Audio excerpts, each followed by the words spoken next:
Fala galera, sejam todos bem-vindos a mais uma aula do Olami e hoje a gente está aqui com um tema super especial. Hoje eu quero saber de vocês qual é o seu time. E não quero saber se você torce para o Vasco, para o Flamengo, se você torce para o Corinthians, para o Palmeiras, ou se você é fã de FIFA ou se você é fã de PES. Eu quero saber aqui, no seu judaísmo, qual é o seu time. Para que time que você torce?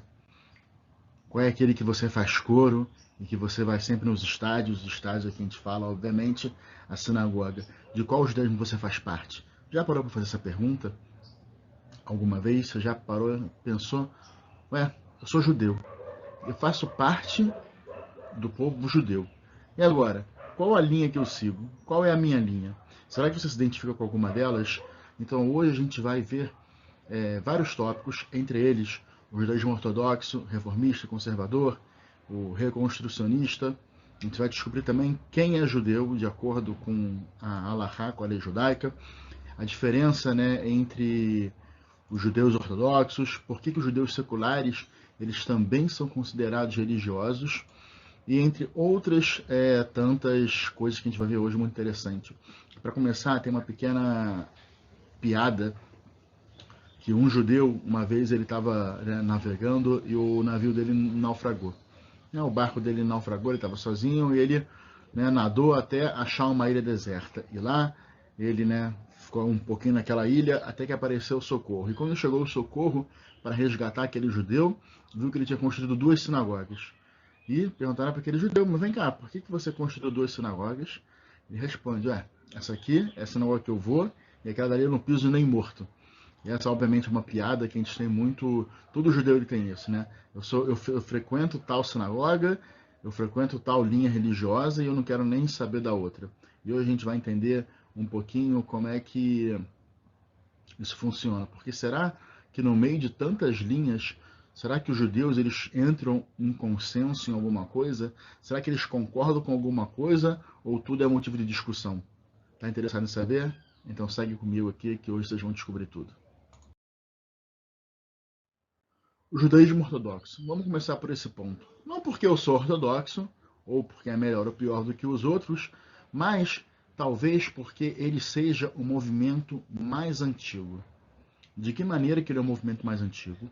Se a gente pega toda a linhagem do povo judeu, de como começou o judaísmo, ele começa com quem? Ele começa com Abraham Avinu. Vai de Abraham, depois vai para Yitzhak, depois vai para Yaakov. A gente já deu uma aula sobre isso, na verdade, uma saga de aulas sobre a história do povo judeu desde Abraham até a saída do Egito. Ele começa com Abraham, depois Yitzhak, depois Yaakov, e depois vem os filhos de Yaakov, e até a redenção do Egito com Moshe Rabbeinu e a entrega da Torá no deserto, lá no Har Sinai.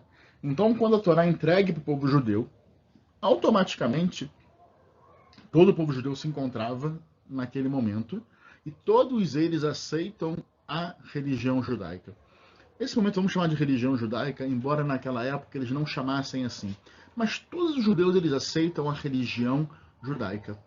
Então, durante muitos e muitos e muitos anos, era assim que era feito. Todos os judeus eles eram ortodoxos.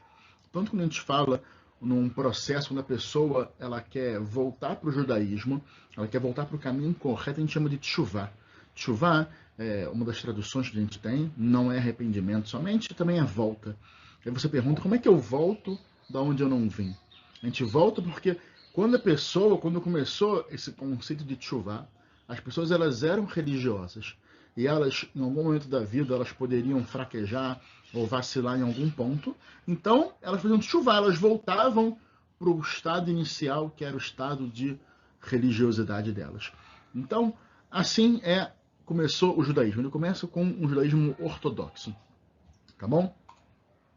E até o século XVIII não havia nenhuma diferença formal de opiniões. Não que não pudessem haver dissidências, mas não tinha diferenças de opiniões. A gente pega até mesmo a história de Jesus, que por volta do ano 2000, 2000 anos atrás, na verdade, né, ele era um judeu e ele né, decide fazer as coisas de uma maneira um pouco diferente. Então, dissidências sempre houveram, mas nunca uma definição, uma linha dissidente. Tá aqui agora todo mundo aqui que for dissidente vai montar uma linha tal e vai seguir tal coisa. Tá bom? Poderiam surgir novas religiões, como assim surgiu as religiões derivadas do judaísmo, as religiões monoteístas, né? Religião árabe e tudo mais, e o próprio cristianismo, o catolicismo e as suas próprias sequências. Então o judaísmo era judaísmo, ponto final. E, basicamente, esse judaísmo era o judaísmo ortodoxo. E o ortodoxo, ele deriva, de duas palavras, orto e doxo, né? Dox. Orto vem de correto, vem de certo, e dox vem de crença. Então, o ortodoxo, por que é o judaísmo ortodoxo? Porque ele tem a crença correta. Porque ele segue o certo. O que é o certo? A gente vai entender daqui a pouquinho. Tá bom? Mas esse nome ortodoxo não foram os próprios ortodoxos que se deram. Tá? Esse nome ele veio derivado depois das outras linhas que falaram, olha só, eu sou tal coisa e aquele dali é ortodoxo. Porque ele segue certinho o que está escrito. Não que ele é o certo, que ele está fazendo o correto, os outros estão fazendo errado, mas porque ele segue aquilo que está escrito ali na Torá. Tá bom?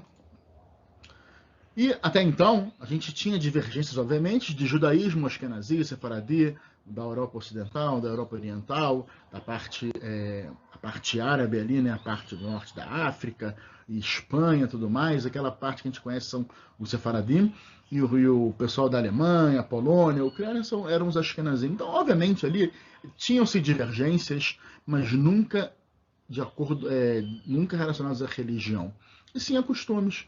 Um vai comer, um come um come grão, um pêssar, sefaradi, Ashkenazi não come, mas o Ashkenazi ele não acha que o que o sefaradi está fazendo é um pecado. Ele só não come, meu costume é não comer. E o sefaradi ele reza durante 40 dias de Slichot antes de Rosh Hashanah, já pedindo perdão, pedindo desculpas para o ano novo que está chegando e antes de Yom Kippur. E Ashkenazi só começa uma semana antes. E Sefaradi não acha que o Ashkenazi está pecando por não estar fazendo. São costumes, tá bom? Mas no final das contas, todos eles caminham na mesma direção. Então, independentemente se você é Ashkenazi ou Sefaradi, se você é ortodoxo, a gente está indo para no mesmo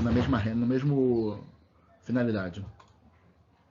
Então, o momento religioso definitivo foi a revelação no Monte Sinai.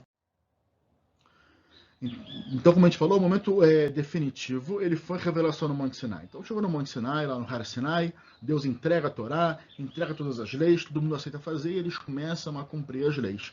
E a gente vê, de acordo com a Torá, conforme as pessoas não iam cumprindo as leis, né, iam pecando aqui e pecando ali, eles iam tendo suas punições, seus castigos, e alguns deles, inclusive, era a morte, mas coisas muito graves, conforme acontece em relatos que a gente tem na Torá. Mas até então, era assim que funcionava o judaísmo ortodoxo. Então, pessoal, o passado é sagrado. O que isso quer dizer? Que o judaísmo ortodoxo ele tem compromisso em manter o seu contrato com o passado. Que tipo de contrato é esse? É o compromisso com a Halachá, com a lei judaica, e o cumprimento com todas as mitzvot que foram recebidas no Monte Sinai, lá no Har Sinai. Então a gente recebe a Torá, a gente assume o compromisso que eu vou cumprir aqui os costumes e todas as leis que estão envolvidas nesse trato. E os judeus ortodoxos, eles compartilham de algumas crenças fundamentais, coisas básicas. Como eu te falei, podem ter divergências em linhas ortodoxas, mas todos eles compartilham de crenças fundamentais.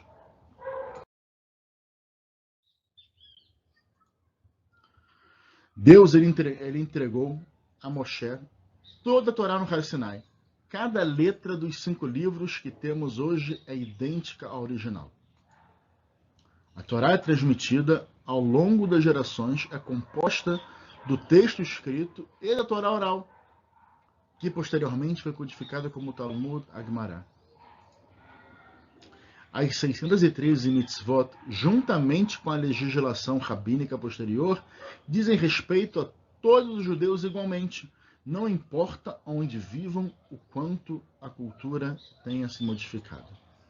E a lei judaica não muda com o tempo. mas os tempos podem ser modificados pela lei, cujos conceitos éticos e morais permanecem atuais e relevantes. Então, esses são alguns dos conceitos básicos que todas as linhas ortodoxas, elas compartilham. A gente cumpre a Torá, a gente cumpre as leis, eu acredito que a Torá é divina, eu acredito que Deus mandou, e a Torá, ela não muda. Os tempos mudam, mas a Torá não muda. A gente não pode adaptar a Torá de acordo com o tempo, e sim o tempo vai ser adaptado de acordo com a Torá. Isso são fundamentos básicos da linha ortodoxa. E o judaísmo ortodoxo, ele enfatiza o estudo da Torá como a chave para a sobrevivência judaica. Sem estudo de Torá, sem a manutenção do estudo da Torá, o mundo não tem como existir. Isso são os fundamentos básicos. Teremos netos judeus? Pessoal, quem fez essa pergunta foi o querido Rav Lord Jonathan Sacks, que foi o rabino-chefe da Grã-Bretanha durante muitos anos. Ele faz essa pergunta: será que teremos netos judeus? A grande questão que os judeus da diáspora devem se perguntar hoje em dia é: teremos netos judeus? Somente os judeus ortodoxos podem respondê-la afirmativamente com certeza. Essa é a frase do Rav Lord Jonathan Sacks. E a ortodoxia, ela sustenta que cabe a ela a continuação do judaísmo. Afinal de contas, nós somos os judeus ortodoxos, nós seguimos a lei de acordo com o que de acordo com o que foi dado, então cabe a nós a descendência. E, estatisticamente, os judeus ortodoxos vivem perdas menores em seus quadros do que os outros movimentos contemporâneos em relação à assimilação. Então por que você é ortodoxo você não vai assimilar? Não, claro que não. Também tem. Do mesmo jeito também que existem taxas de divórcio no meio ortodoxo, mas ele é muito menor do que nos outros meios, tanto judaicos ou não judaicos, que não sejam ortodoxos, que não sejam religiosos. Vamos entrar agora um pouco nas diferentes linhas ortodoxas. A ortodoxia, ela fala em nome das tradições e textos do passado. Isso que a gente já deixou bem claro. E mesmo assim, existem diferentes pontos de vista. Embora haja a mesma reverência aos ensinamentos antigos, há espaço suficiente para interpretações. Então, como eu falei, além da divergência que a gente tem entre a sua ascendência, se você é judeu ashkenazi ou se você é judeu sefaradi, também existem outros tipos de linhas ortodoxas que divergem entre si em termos de pensamento e ideologia, mas lembrando, todos têm o mesmo objetivo, todos seguem a mesma lei, todos seguem a mesma Torá, tá bom? Vamos lá, e agora a gente vai começar com um pouco dessas diferenças dos ortodoxos. A gente tem, de um lado, os Haredim. Quem são os Haredim? São aqueles judeus que vocês, quando forem... se eu falo para vocês agora, desenham um judeu, vocês vão desenhar um chapéu preto, com um peiote, com as trancinhas aqui do lado da orelha, roupa toda preta, de capota, terno, sacudindo, rezando, estudando. É assim que vocês vão me caracterizar um judeu religioso, se eu falar para vocês fazerem. E eles são os Haredim. Eles vivem estritamente de acordo com Deus e sua lei.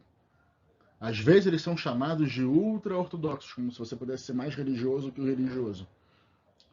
Eles condenam o estudo secular, rejeitam a participação da cultura ocidental moderna e evitam qualquer contato com as impurezas da sociedade contemporânea. Essa é a definição de um Haredi. Eles querem se afastar do secular. A gente tem então agora na outra ponta os ortodoxos modernos. Quem são eles? Eles seguem a orientação da neortodoxia popularizada pelo rabino Samson Raphael Hirsch. Eles acreditam no conceito de uma síntese. Não, peraí só, não pode ser assim, tem que ter um meio termo, a gente tem que dar uma juntada nisso daí. E os ensinamentos ocidentais e o estudo da Torá são compatíveis e tranquilamente incorporados ao estilo de vida judaico. Não querem que nos afastemos do mundo. Mas tem um detalhe com esse daqui. A gente tem agora um meio termo. E qual é esse meio termo? O meio termo, ele quer colocar o secular no sagrado. O ortodoxo moderno, ele coloca o sagrado no secular. Como a gente falou, você tem de um lado o Haredi, que ele se afasta totalmente do mundo secular. Você tem o ortodoxo moderno, o que ele faz? Não, eu não posso viver afastado, eu preciso do mundo. Então, o que eu vou fazer? Eu vou incorporar a vida religiosa no mundo secular. Pronto. É isso que eu vou fazer. Eu vou ser um judeu religioso andando por aí. Tá? E agora tem o meio termo. Qual é o meio termo? Você coloca o secular no sagrado. Como você faz isso? Você vai aproximar o secular da sua realidade. Aí de novo você vai perguntar, mas eu não estou entendendo qual é a diferença desse para o ortodoxo moderno.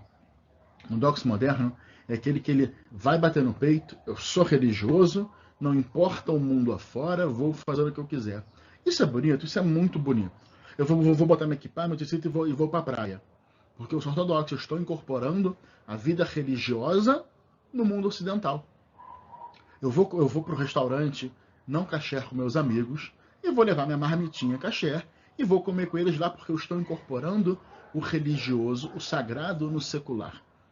Poxa, que bonito, olha só como é que ele integra tudo. É verdade, mas um problema que isso pode surgir é a própria existência da parte religiosa. Por quê? Porque você vai lutar contra a maré sempre. Você vai se colocar em situações o dia inteiro, o tempo todo, em provações. Poxa, eu vou para a praia, sendo religioso, então como é que você vai para a praia e você não vai olhar a mulher de biquíni, o homem ali também que está sem roupa? Como é que você vai para o restaurante que não é kasher, mesmo que você leve a sua marmitinha, aí você vai para a churrascaria, passa aquele garçom lá com a picanha na mão, chuletinha ao alho, filé mignon, aquele queijinho na frigideira, e você vai olhar aquilo ali tudo, que legal, eu tô aqui comendo minha marmita. Não, você fala, caraca, que perrengue que eu passo na minha vida, cara, que coisa ruim. Ou você vai largar tudo e vai para Israel, ter uma vida normal, ou você fala, quer saber? Vou começar a liberar um pouco. Então isso aqui é muito arriscado. E tem esse meio termo. O meio termo, ele coloca o secular no sagrado. Então ele fala, realmente ele concorda que o ensinamento ocidental e a Torá, eles são compatíveis. Só que eu não vou jogar a Torá no ocidental.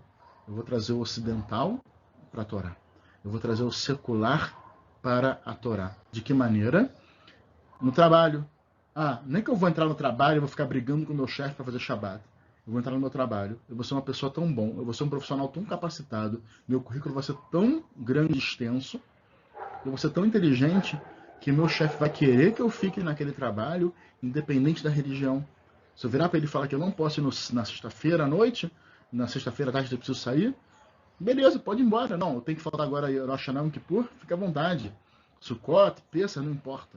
Por quê? Porque você trouxe o secular para o sagrado.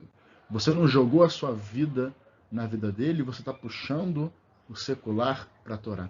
Então, dessa mesma maneira, você sim consegue integrar o ocidental junto com a Torá, mas da maneira inversa.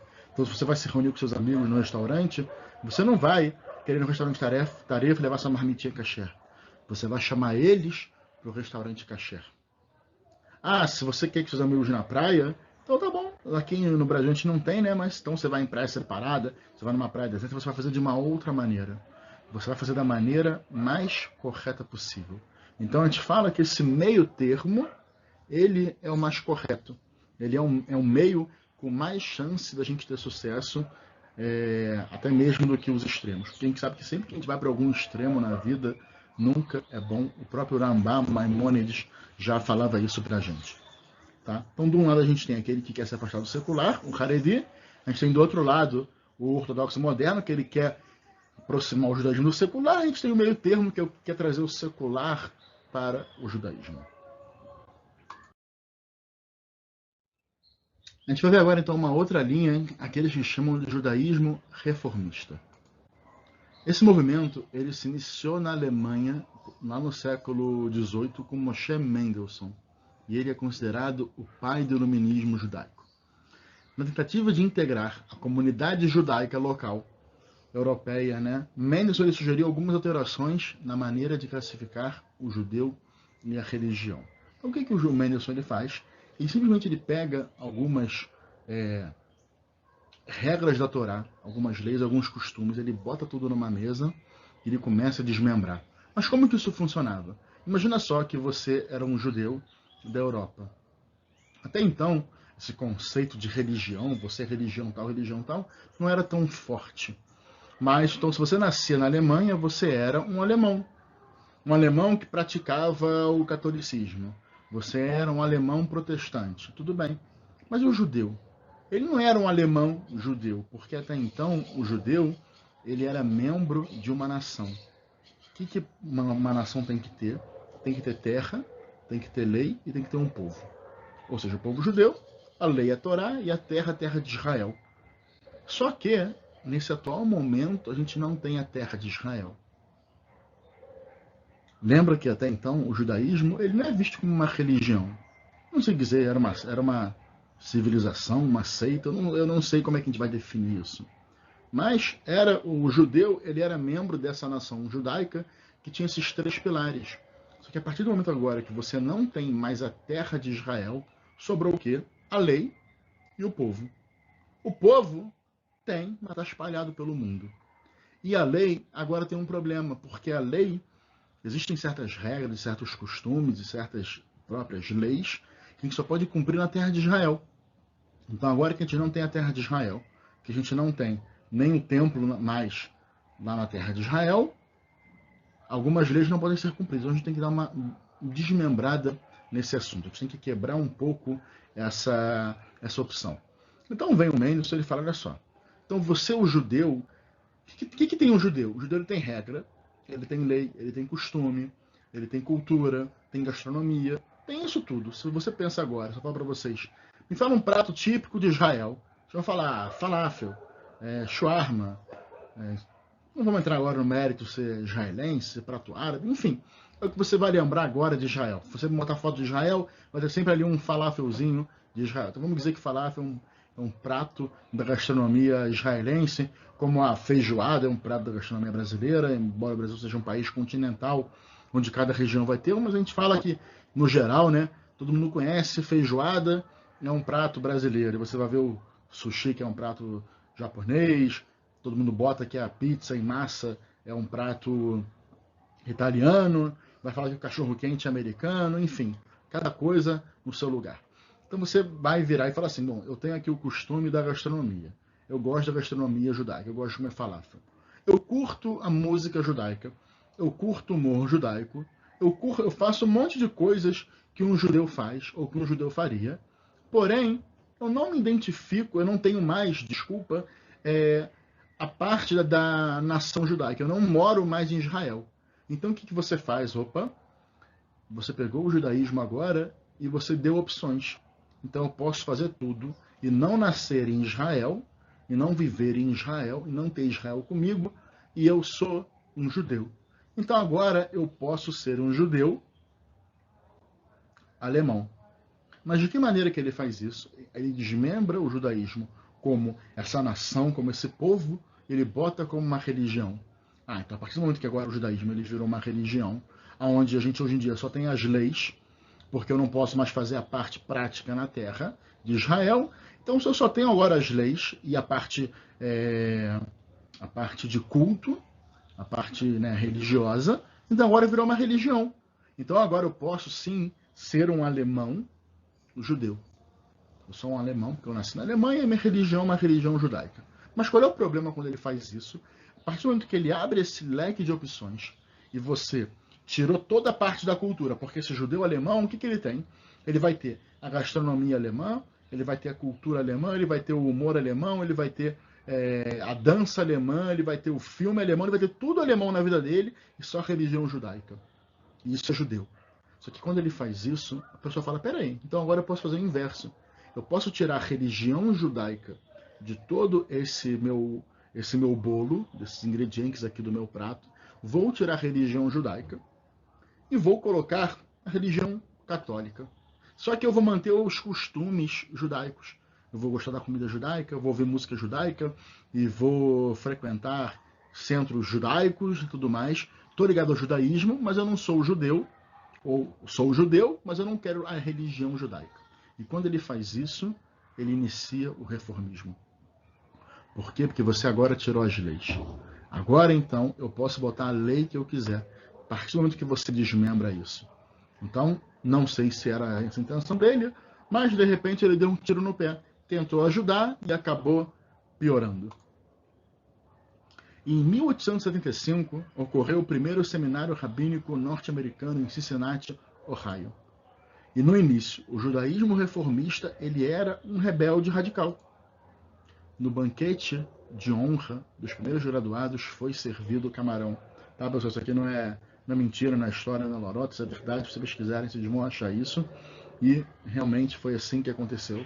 Serviram camarão. Alguns de vocês podem estar olhando e falar, cara, que absurdo, né? Que coisa. Mas eles eram realmente radicais. Eles eram vistos como radicais rebeldes. Totalmente afastados da religião, já que eu posso montar o que eu quero. Então, na minha religião judaica, eu vou ter isso, vou ter aquilo. Ah, não, quer saber essa regra aqui de não pode comer camarão, tô fora, eu quero camarão. Ah, não pode porco? Não, eu quero porco, porque eu posso montar o que eu quiser. E foi assim que iniciou o reformismo. E isso estava de acordo com a declaração de crenças da plataforma de Pittsburgh, de 85, que foi estabelecido logo em seguida. Ou seja, você podia alterar o que você quisesse daquele pacote. Isso significava você ser reformista. Então, assim, o judaísmo ele foi redefinido e a lei bíblica deixou de ser considerada como base de tudo. Os fundadores do movimento enfatizaram que os rituais impedem a missão de Israel produzir uma moralidade universal.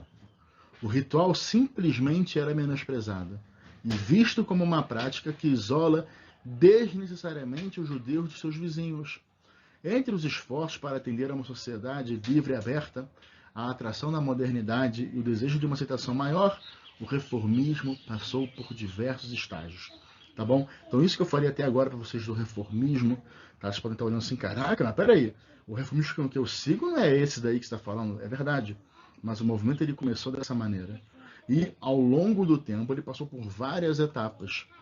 E assim como o adolescente que acha que os seus pais são as pessoas mais caretas do mundo, até que ele cresce e percebe o quanto seus pais aprenderam em tão pouco tempo, né? Quem falou isso foi Mark Twain. O judaísmo reformista retomou muitas das práticas que havia condenado no início. Então, muito daquilo que eles falaram, reclamaram no começo, eles começaram a adotar de pouquinho em pouquinho, né? Toda aquela rebeldia e radicalismo inicial, ele foi começando a ter concessões. Um código de crenças moderno. Em que acreditam os reformistas hoje em dia? Como eles praticam a religião judaica? Os líderes do judaísmo reformista deram a seguinte resposta na edição de primavera de 97 da Reform Judaism Magazine, a revista do judaísmo reformista. Se alguém acha que responde essas duas questões de forma aceita por todos os reformistas, suas respostas necessariamente são falsas. E por que isso, pessoal? Porque o judaísmo reformista, simplesmente, um dos princípios que ele tem é a autonomia do indivíduo. O que isso quer dizer? Você tem a liberdade e a autonomia para escolher a forma que você quer seguir o judaísmo. De que forma você quer fazer as coisas. Qual lei você quer e qual é a lei que você não quer. Tá? Isso quer dizer o quê? Que literalmente é cada pessoa, não estamos falando literalmente cada pessoa, mas cada instituição. Então é capaz de você ir numa sinagoga reformista e depois você vai em outra sinagoga reformista, se eles não tiverem, né, o mesmo rabino da mesma linha, vão ter coisas totalmente diferentes. Mas peraí, lá eu posso fazer isso, aqui eu não posso fazer. Por quê? Porque cada congregação pode escolher como tem que seguir o seu judaísmo. Não existe um consenso, um conselho rabínico reformista que determine as leis. Tá bom? Cada um simplesmente, cada instituição, ela tem o poder e a liberdade de montar o seu judaísmo. Então, um judeu reformista, ele tem o direito de decidir se ele aceita uma determinada crença ou prática. Total liberdade. Entretanto, há um corpo histórico de crenças e práticas que são reconhecidas como judaicas.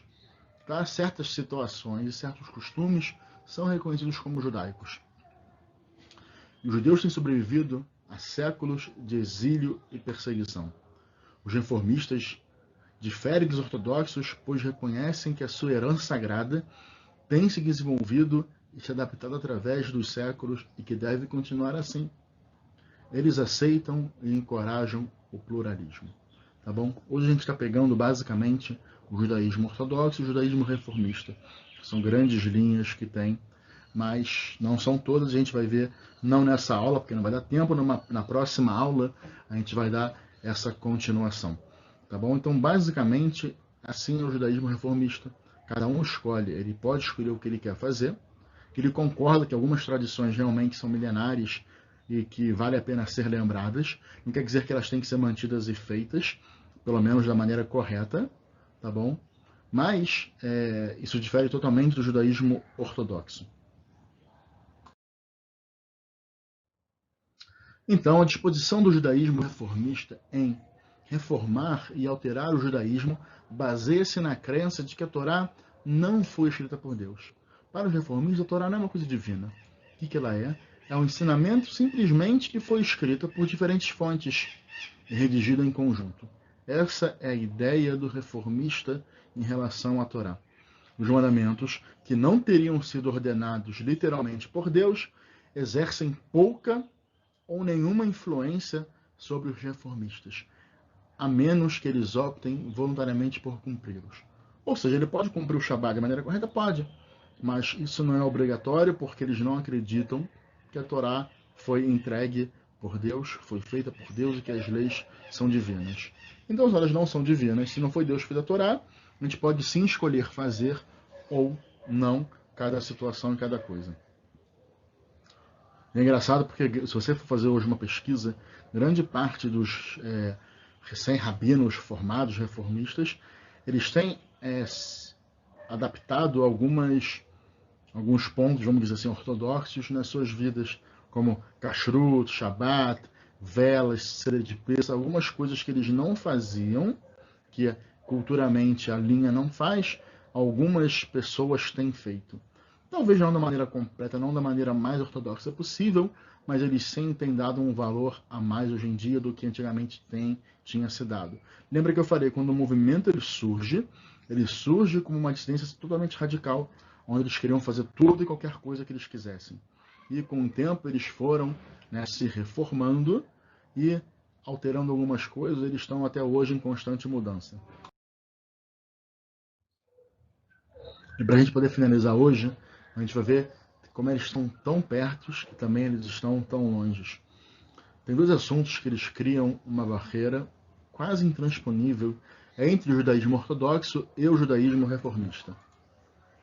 Elas dizem respeito ao âmago daquilo que significa ser judeu.